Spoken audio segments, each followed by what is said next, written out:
નમસ્કાર. FY BCom semester 1 personal selling and salesmanship. વેચાણ પ્રક્રિયા. હવે આપણે વેચાણ પ્રક્રિયામાં રિડ્સેક ફોર્મ્યુલા જોવાની હતી. રિડ્સેક ફોર્મ્યુલામાં એ શ્રી હર્બર્ટ કેસને આપેલી છે. તો હવે એમણે એમના 6 તબક્કા આપેલા છે. હવે આ 6 તબક્કાનું વિભાજન કરવામાં આવેલું છે. રિડ્સેક ફોર્મ્યુલા તરીકે એ પ્રખ્યાત છે. તો સેલ્સમેન સૌપ્રથમ ગ્રાહકને મળે ત્યારથી શરૂ કરીને એ સેલ્સમેન અને ગ્રાહક બંને છૂટા પડે ત્યાં સુધી જે પણ કોઈ બાબતો અથવા તો પ્રક્રિયા થાય છે એને આ 6 તબક્કામાં વહેંચી અને રિડ્સેક ફોર્મ્યુલા બનાવવામાં આવી છે. તો સૌપ્રથમ તો છે R એટલે કે રિસેપ્શન એટલે કે સત્કાર. તો સત્કાર પછી છે I એટલે કે પૂછપરછ ઇન્ક્વાયરી. પછી ડિસ્પ્લે એટલે કે માલ બતાવો. પછી સિલેક્શન એટલે કે પસંદગી. પછી એડિશન એટલે કે ઉમેરણ. અને C કમેન્ડેશન એટલે કે અભિવાદન. તો આ અંગ્રેજીના જે પહેલા લેટર છે એ અક્ષરોને જોડીને રિડ્સેક ફોર્મ્યુલાનું નામ બનાવવામાં આવેલું છે કે જેનાથી આ યાદ રાખવામાં સરળતા રહે. તો આ રિડ્સેક જે ફોર્મ્યુલા છે એ વર્તમાન વેચાણ વ્યવસ્થામાં વેચાણ પ્રક્રિયાના પ્રત્યેક સોપાનનો વિચાર કરવામાં આવેલો છે, જેમાં ગ્રાહકના મનને સમજીને માનસશાસ્ત્રીય રીતે એને બનાવવામાં આવેલું છે. તો વેચાણ પ્રક્રિયાના આ 1 થી 5 તબક્કામાં એને વિચારણા કરવામાં આવેલી છે. સૌપ્રથમ છે રિસેપ્શન એટલે કે સત્કાર. દુકાનના દરવાજા પાસે જે પણ કોઈ ગ્રાહક આવે, હવે જે વ્યક્તિ તમારી શોપમાં આવે છે અથવા તો જો કોઈ ફેરિયો સેલ્સમેન હોય તો ઘરે ઘરે જઈ અને વસ્તુ વેચતો હોય, ટૂંકમાં ગ્રાહક સાથે જ્યારે સૌ પ્રથમ વખત શરૂઆતમાં પહેલી વખત સંપર્કમાં આવે ત્યારે સેલ્સમેને મોઢા ઉપર સ્માઇલ રાખી અને આવકાર આપવો જોઈએ. પધારો, પછી જે પણ કોઈ વ્યક્તિ હોય તો આવો, એવી રીતે કરી અને એમને આવકાર આપવો જોઈએ. તો જો બધાને અલગ અલગ સંબોધનથી એની ઉંમરને આધારે એના દરજ્જાના આધારે અલગ અલગ પ્રકારે એમને સંબોધનથી સ્વાગત કરવું જોઈએ. ગ્રાહકનો સંકોચ દૂર થશે અને ગ્રાહક મનમાં સેલ્સમેન પ્રત્યે એને યોગ્ય લાગણી જન્મશે. એટલે કે ઉષ્માપૂર્ણ સત્કાર બદલ સેલ્સમેનને કંઈ ચૂકવવું પડતું નથી, બદલામાં એ ખૂબ બધું કામ કરી જાય છે.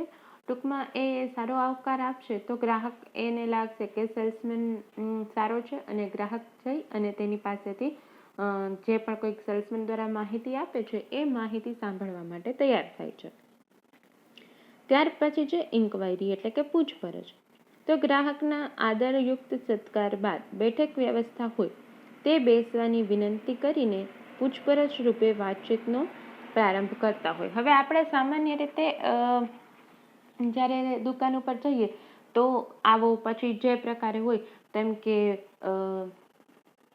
બેન, ભાઈ, પછી મોટી ઉંમરના વ્યક્તિ હોય તો માસા, માસી, કાકા, આવો એ પ્રકારે, અને ખૂબ મોટી ઉંમરના હોય તો દાદા છે, બા છે, આ રીતે સંબોધન કરતા હોય. સામાન્ય રીતે કાકી, માસી એ રીતે કરી અને સ્ત્રીઓને સંબોધન કરતા હોય. તો આવી રીતે બોલવામાં આવતું હોય. શું કામ? કારણ કે એના કારણે એક ગ્રાહકને એમની સાથે વાત કરવામાં અનુકૂળતા થાય એમ કરી અને એ દુકાનમાં બોલાવે. પછી જે બેસવાની બેઠક વ્યવસ્થા હોય તો બેસવા માટે વિનંતી કરે. અને પછી કઈ વસ્તુ ખરીદવી છે તમારે, કેવા પ્રકારની વસ્તુ જોઈએ છે, શું ખરીદવા આવેલા છે, કયા પ્રયોજનથી ખરીદવા આવેલા છે, તો અલગ અલગ બાબતોથી એ વાત કરવાનું ચાલુ કરે. કેવા પ્રકારની વસ્તુ બતાવું, પહેલા કોઈ પણ દુકાનદાર એવી રીતે પૂછશે. તો શું બતાવું? ગ્રાહકના વ્યક્તિત્વ ઉપર અને વર્તણૂક ઉપરથી સેલ્સમેનને ખ્યાલ આવી જશે કે ગ્રાહકની જરૂરિયાત શું છે. તો સેલ્સમેનને ધીમે ધીમે વિનય સાથે, વિવેક સાથે પૂછપરછ શરૂ કરશે. પછી છે ડિસ્પ્લે એટલે કે માલ બતાવવો. તો જ્યારે પૂછપરછ થશે અને ગ્રાહકની જરૂરિયાત જાણી લે છે કે આ ગ્રાહકને કયા પ્રસંગ માટે કેવા પ્રકારની વસ્તુ જોઈએ છે, અલગ અલગ સિચ્યુએશનમાં અલગ અલગ ઘટનાઓ માટેની અલગ અલગ વસ્તુઓ લેવા માટે આવતા હોય ગ્રાહક. તો હવે એ બાબત જાણી લીધા બાદ ગ્રાહકને અનુરૂપ ઘણી બધી વસ્તુઓ બતાવે અને એ વસ્તુઓ એની અવેજીની વસ્તુઓ પણ બતાવવામાં આવતી હોય અને ગ્રાહકનું માનસશાસ્ત્રીય દ્રષ્ટિથી નિરીક્ષણ કરી અને એના અલગ અલગ પ્રકારના કદ, કલર, આકાર, ટકાઉપણું, ગુણવત્તા એના આધારે વસ્તુ બતાવવામાં આવતી હોય. સામાન્ય રીતે જ તમને એક ઉદાહરણ લઈએ કે તમે જ્યારે કોઈ કપડાની ખરીદી કરવા માટે જાઓ છો, તો હવે સૌપ્રથમ તો દુકાનમાં જાઓ એટલે આવો કરે, પછી બેસો, પછી તમને પૂછે કે કેવા પ્રકારની વસ્તુ જોઈએ છે અથવા તો કેવા ઓકેઝનમાં તમારે એ વસ્તુ પહેરવી છે. પછી જ્યારે તમે એને જાણ કરશો ત્યારે એ પ્રકારની વસ્તુ બતાવશે. જે તમે જે કીધું હશે ને માત્ર એને એ નહીં બતાવે, એના સિવાયની પણ ઘણી બધી વસ્તુઓ દુકાનદાર તમને બતાવતા હોય છે. તો એનું કારણ શું કામ? કારણ કે એ કરતાં બીજી વસ્તુ પણ કદાચ તમને ગમે અને તમે એક વસ્તુ ખરીદવા આવ્યા હો, બીજી 2 વસ્તુ પણ ખરીદીને જાઓ. પછી સિલેક્શન, પસંદગી.